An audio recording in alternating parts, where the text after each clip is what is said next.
La gastronomie de nos outre-mer est à Saint-Ouen. Tropic Marché réunit les produits locaux et spécialités des Antilles, Guyane et Réunion. Les boissons, l'épicerie, les fruits et légumes, les poissons, les recettes du traiteur et même la boucherie. Tout est là pour vous régaler avec les goûteuses saveurs de nos tropiques. Pour un Noël de tradition, jambon, boudin, cochon, pâté, lambi et autres délices vous attendent. Notre équipe est à votre service et vous conseille. Joyeux Noël! Guyane, actualité. Nous partageons l'actualité locale et celle de nos voisins, notamment celle du Suriname, avec l'ex-président Désir Bouterse qui sera donc jugé en appel pour assassinat de 15 opposants. C'était en 1982, une histoire qui avait été marquante au Suriname et qui continue à avoir des remous jusqu'à aujourd'hui, avec un verdict qui est attendu demain ou après-demain. Et il y a des craintes de débordement. D'ailleurs, les autorités surinamaises vont interdire l'accès au centre-ville et l'ambassadeur de France à Paramaribo déconseille fortement jusqu'à nouvel ordre tout déplacement non essentiel au Suriname et recommande notamment aux ressortissants français d'éviter tout possible mouvement de foule ou d'attroupement. La classe politique guyanaise silencieuse sur les tensions entre le Venezuela et le Guyana, c'est le constat qu'a pu faire notamment au micro de Radio Pays Philippe Ménard, le secrétaire général de Guyane Écologie, qui lui a pris pour l'instant position et qui s'émeut donc de l'absence de réaction de la classe politique guyanaise. Nous avons également pris note de ce passation de bâton qui se fera aujourd'hui entre maître Fabienne Landry et maître Christine Charlot. C'est une cérémonie symbolique pour acter le passage d'un bâtonnier à l'autre qui se fera aujourd'hui en fin de journée à 18h30 à l'auditorium de l'Ancre. Et Christine Charlot qui avait été élue dès le premier tour avec 38 voix sur 73. Et puis nous avons également pris connaissance de ce monde agricole qui interpelle le président de la CTG, la Chambre d'agriculture, l'Intervig, l'IFEG, le GRAGE et le syndicat des jeunes agriculteurs de Guyane qui signalent en effet des dysfonctionnements dans la gestion des fonds FEADER, le Fonds européen agricole pour le développement rural, en cause notamment des délais de signature et de conventions et de paiement trop longs ainsi que des arbitrages peu expliqués d'ailleurs aux porteurs de projets. Ces dysfonctionnements qui, je cite, impactent fortement les exploitations dans un contexte déjà difficile depuis 2020. Ça fait partie des titres que nous avons développés depuis ce matin 5h avec Victor Zamit dans l'information. Bonjour Ayo, comment ça va? Je vais bien, toujours tout sautante, mais je vais bien. Comment vas-tu toi? Ça va très bien. Ce matin, Nous allons parler des bienfaits de la bande dessinée avec une voix que nous connaissons que trop bien sur Radio Pays depuis déjà quelques années, puisque c'est la même voix qui vous encourage à aller au cinéma et à découvrir des films, mais elle a plus d'une corde à son arc et ce matin, Lise Hubert vient nous parler de Mauvaillant, la suite des aventures de Mauvaillant. Oui, deuxième saison avec la saison Atipa. La précédente, c'était la saison Ouara.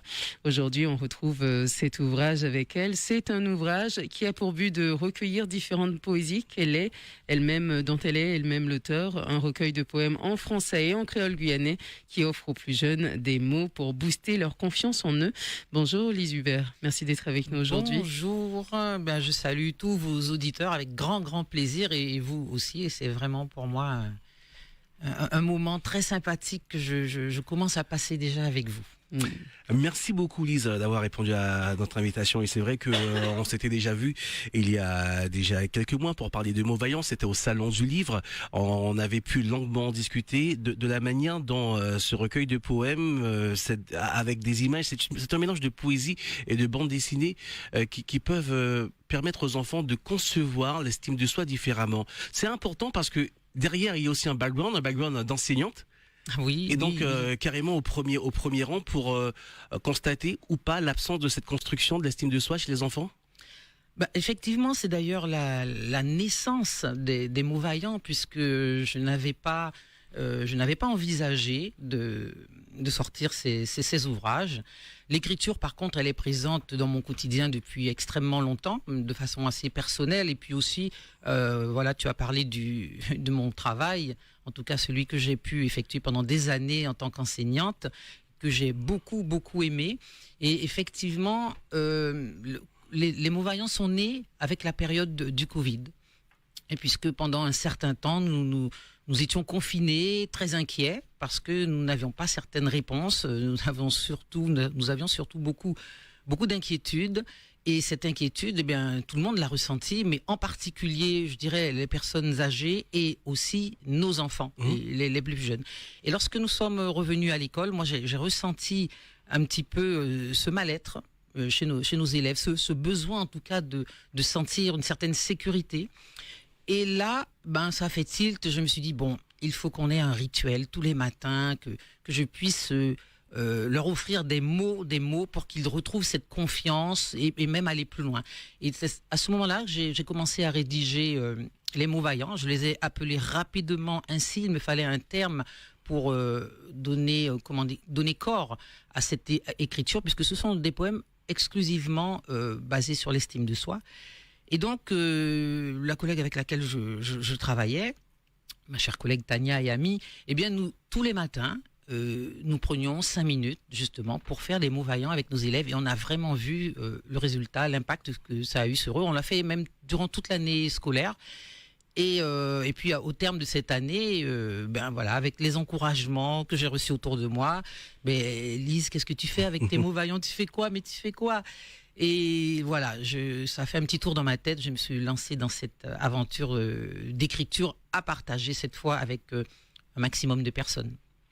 C'est une aventure qui est extraordinaire, celle des mots vaillants. On peut d'ailleurs lire le titre de plusieurs manières. Le mot vaillant en créole pour montrer qu'on est la personne courageuse, vaillant à l'auto, toku, togen courage, topakamoli. Ah ça, mot qui vaillant. Et on peut le voir également en français, les mots vaillants, parce que la vaillance également est l'une des manières de pouvoir expliquer, de pouvoir même déterminer le courage, puisque dans une certaine écriture, dans une certaine littérature française, le mot vaillant est plutôt lié au côté épique, le courage extrême, même la bravoure. Ce sont des braves.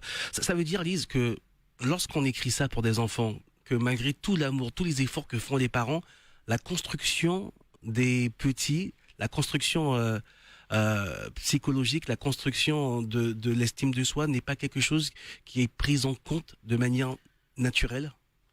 Alors, je dirais que, en fait, en ce qui nous concerne, je parle de notre population, c'est vraiment quelque chose de fondamental.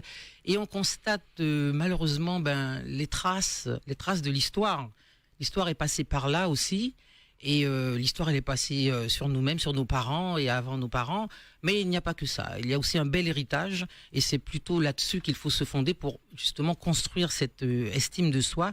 Parce que nos enfants, ils en ont besoin pour grandir, pour se réaliser, pour sentir qu'il n'y a pas de limite et que les autres ne leur sont pas supérieurs. Parce que quand on a beaucoup de modèles extérieurs, on finit par se dire mais je vaux quoi moi?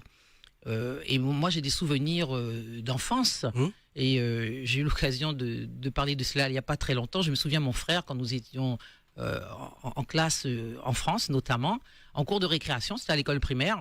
Il joue avec des camarades, on est ensemble et il dit vous savez, on a des jeux de rôle quand on est enfant, je veux être Zorro. Et un camarade lui dit mais tu peux pas, t'es noir. Et là tu cherches mais qui je suis quoi. Il y a voilà. À quel héros je peux m'identifier pour jouer dans la cour de récréation. Exactement. Donc il est impératif que nos enfants et que nous-mêmes soyons convaincus de notre valeur. Donc ça signifie que nous devons chercher à l'intérieur de nous-mêmes, dans notre histoire, dans notre héritage culturel, ce qui fait de nous des personnes vaillantes, des personnes qui ont de la valeur et ensuite transmettre cela au quotidien à travers tout ce que l'on peut produire, tout ce que l'on peut créer. Et ces poésies, finalement, je me rappelle de l'époque où on était plus jeune, on nous faisait apprendre des poèmes et des fables, on les apprenait par cœur, c'était l'époque du par cœur, je ne sais plus si c'est le cas aujourd'hui. Est-ce que c'est aussi dans votre démarche de faire en sorte que ces mots soient imprimés, on va dire, dans leur subconscient, de sorte à ce que, lorsqu'ils deviennent plus adultes, de les voir aussi différemment, parce qu'il y a différents niveaux de lecture, qu'on soit jeune, très très jeune, ou qu'on commence à grandir et avoir un certain background, justement, ce dont parlait Kylian, et de l'expérience également. On lit différemment les choses en fonction de son âge. Alors oui, effectivement, vous évoquez vos propres souvenirs. Alors la notion de par cœur, elle a sa valeur aussi, parce que la mémorisation, c'est très important. Mais ce par cœur peut arriver différemment. Si on impose on va le faire, mais peut-être il n'y aura pas la notion de plaisir, et peut-être qu'on va même pas attacher d'importance à la compréhension, parce que derrière les mots, il y a ce que l'on dit. Et donc, je vais prendre l'exemple des mots vaillants. Lorsque nous les présentions aux élèves, alors déjà nous les lisions, bien sûr, avec tout ce qu'on peut mettre d'âme dedans, et puis on en discutait. On répondait à leurs questions, aux mots qu'ils n'avaient pas compris, bref. Vous les lisiez plusieurs fois ou une seule fois? Une ou deux fois, la première fois, une ou D'accord. deux fois, et puis on en discutait. Et ensuite, eh bien, on les répétait avec les enfants, mais une, deux, trois fois, et on le faisait toute la semaine. Je suppose qu'ils ont leur propre mot vaillant. Ils ont leur mot vaillant. Non. Ils ont leur livre pour eux. Non, ils n'avaient pas de livre. Le livre n'existait pas à l'époque. Et on ne leur donnait pas non plus directement dans le cahier de poésie comme une poésie qu'on va apprendre à la maison. Non, c'était beaucoup au niveau oral. Ouais, au niveau de oral. l'échange. C'est vraiment une fois qu'ils avaient déjà retenu le mot vaillant, bien qu'on leur donnait le texte à mettre dans le cahier. Donc en fait, tous les jours, on prenait 5 minutes, mais vraiment pas plus, 5 minutes avec le même mot vaillant. Et je peux vous assurer que au bout de quelques mois, mais les enfants, ils récitaient 15-20 mots vaillants à la suite, sans s'arrêter. Donc on finit On par leur disait, allez, comprendre, lequel tu à le préfères, connaître par tel cœur finalement. Mais oui, lequel tu préfères? Ouais. Ah, moi celui-là, alors vas-y, et toi, celui-là, c'était presque un jeu, et ils se sont vraiment accaparés ces mots, et même au-delà de cet instant, puisque il y a le premier mot vaillant qui est dans Saison Ouara, et ce premier mot vaillant, alors ils sont très courts les mots vaillants aussi, je les ai volontairement écrits assez courts, parce que le but c'est d'aller droit au but, et voilà, ça capte tout de suite. Parfois, ils peuvent paraître un peu plus longs, mais c'est en réalité qu'il y a quelques répétitions.